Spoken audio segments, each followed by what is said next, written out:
शास्त्र में आप देखेंगे, पाएंगे ओम शांति शांति 3 बार है। यज्ञ होता है, उसमें पंडित लोग, वेद को जानने वाले लोग 3 बार शांति शांति, ओम शांति शांति शांति। इसके पीछे राज है। राज क्या है? 3 बार ही क्यों, 4 बार क्यों? हमारा अंतःकरण शांत है। पहला यह व्यष्टि के रूप में, व्यक्ति, व्यक्तिगत, समष्टि, समूचे संसार, बाह्य संसार, प्रकृति शांत। प्रकृति शांत नहीं रहे तो भूकंप होगा, बाढ़ आएगा। तो उसमें प्रार्थना है ओम। ओम का मतलब ईश्वर है। हे ईश्वर, हमारा भीतर ये प्रकृति शांत है।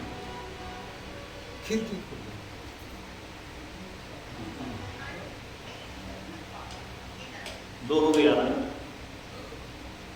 तीसरा, इस नेचर को चलाने वाली परा प्रकृति है।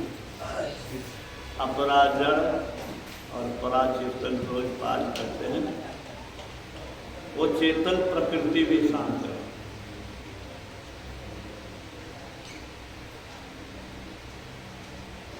चेतन प्रकृति से ऊपर तो परमात्मा है। अब परमात्मा से तो प्रार्थना ही करें। ओम जब कर रहे हैं, ओम ईश्वर का नाम है, ईश्वर को पुकार रहे हैं। हे ईश्वर, परा प्रकृति शांत रहे, अपरा प्रकृति शांत रहे और हम भी भीतर से शांत रहे।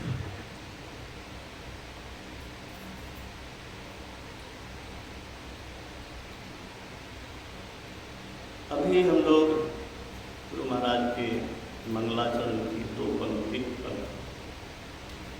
मेरा मन गौर किया, सिद्ध समझे पर गौर किया। लेकिन ब्रह्म रूप सतगुरु नमो प्रभु सर्वेश्वर। दुर्भाग्य यह है कि सनातन धर्म में अधिकांश इस तथ्य को मानते नहीं,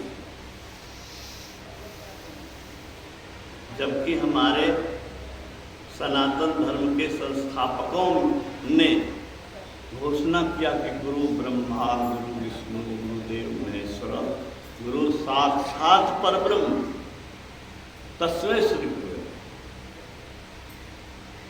गुरु महाराज ने भी कहा कि प्रभु सर्वेश्वर रूप, लेकिन मानने वाला था ये सत्संग में कुछ लोग है मानता है। उसमें भी लोगों को संख्या है।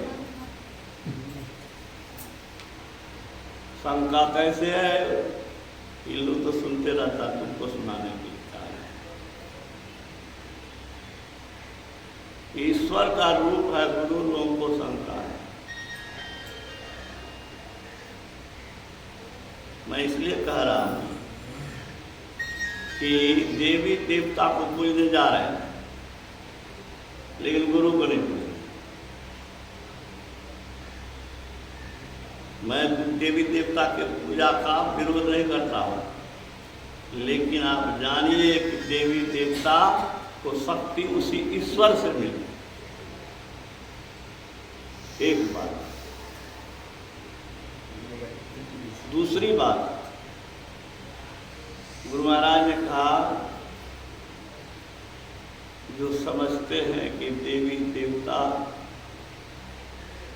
नाराज हो जाएंगे ईश्वर की उपासना से, तो मैं कहता हूं कि वह देवी देवता नहीं जो ईश्वर की उपासना से नाराज हो।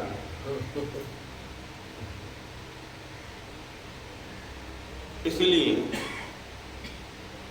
निर्भीक होकर के, निश्चिंत होकर के एक ईश्वर की उपासना कीजिए और उसको गुरु का रूप मानिए।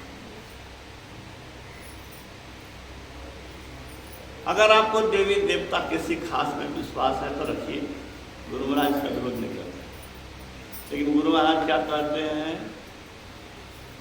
उनके सगुण दर्शन से तेरा कल्याण नहीं होगा। आत्मस्वरूप को पाओगे तो आत्मस्वरूप में जो राम है, जो कृष्ण है, जो शिव है, वही दुर्गा है, वही काली है, वही हम और आप। आत्म तत्व के रूप में कोई अंतर नहीं है मूल रूप से, लेकिन हम लोगों में शक्ति नहीं है, हम लोग परतंत्र हैं, हम लोग वरदान देने में समर्थ नहीं। क्यों नहीं है? हम लोगों ने आत्म तत्व को जागृत नहीं किया है। लकड़ी में तो आग है, लेकिन घर्षण से प्रकट है। दूध में तो घी है, लेकिन मंथन से निकले। ऐसे ही आत्म तत्व को जागृत करने के लिए सत्संग है और ध्यान।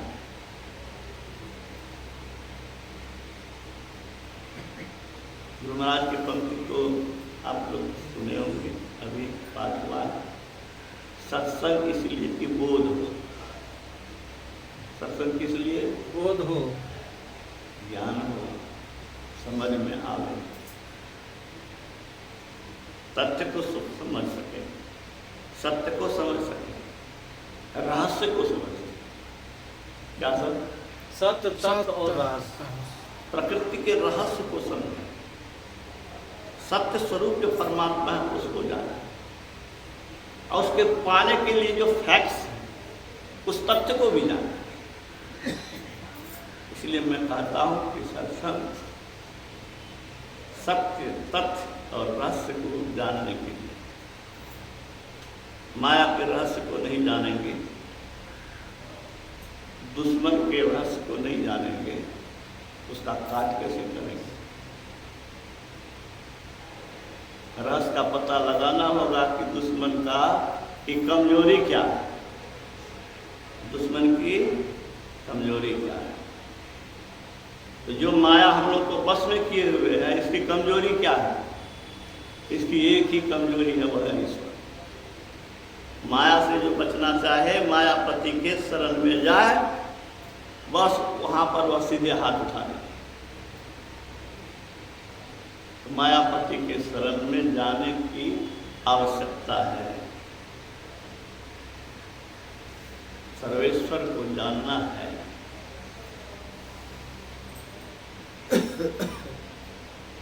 वह असीम है, अजन्मा है, अगोचर है, शांति स्वरूप है, कल्याण स्वरूप है, आनंद स्वरूप है। सब जितनी अच्छाइयाँ हो सकती है उसका वर्णन हम लोग नहीं कर सकते हैं, वो सबके स्वरूप ही।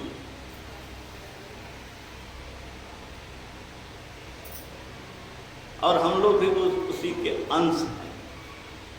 अंतर एक ही पड़ गया। क्या अंतर पड़ गया? सुगा पिंजरा में बंद हो, वह स्वतंत्र नहीं है।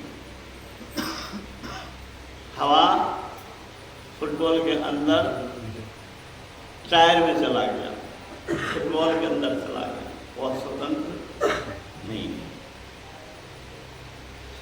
लेकिन जब गर्मी मिलती है तो टायर ब्रस्ट करता है, गर्मी मिलती है तो टायर ब्रस्ट करता है। इस अंदर में जो आत्मा है उस आवरण को हटा देगा, ऐसे उसको गर्मी मिलेगी तब, उसको एनर्जी मिलेगी तब। उसको एनर्जी देगा कौन? जो एनर्जी का स्वरूप है वही एनर्जी देगा। आग गर्म है तो आपको गर्मी देगा। एनर्जी का स्रोत कौन है? परमात्मा है। परमात्मा से जब जुड़ने की कोशिश करेंगे तो आत्मा की शक्ति बढ़ेगी। और आत्मा की शक्ति बढ़ेगी तो ये आवरण का छेदन हो जाएगा। जैसे गर्मी के दिनों में टायर ऑटोमेटिक बस्ट हो जाता है जहाँ कमजोर रहता है। कमजोर कैसे होगा? धक्का मारते मारते कमजोर होगा। आवरण कमजोर कैसे होगा? धक्का मारते मारते, घर्षण होते होते। टायर जब घिस जाता है तब वो ब्रस्ट करता है। बहुत मजबूत टायर रहता है, जल्दी ब्रस्ट नहीं करेगा। तो हम लोग जो जप करते हैं, हम लोग जो ध्यान करते हैं, हम लोग जो अपने चित्त को प्रभु की ओर ले जाते हैं, उसमें क्या होता है? धक्का लगता है। करत करत अभ्यास जलमति हो रसली आवत जाते शिव पर परत। इसका ज्ञान सत्संग से ही मिलेगा, लेकिन उसको कमजोर करने के लिए, उसको भेदन करने की कला गुरु ही बता सकते हैं। इसलिए गुरु की प्रधानता है। बिन दया संतन की में ही जानना इस राह को हुआ नहीं, होता नहीं, होनहारा है नहीं। दुख दर्द भव के सब मिटे, ऐसे सतगुरु चरण नित चाहिए। गुरु भक्ति बिना कछु ना बने, मैं ही सकल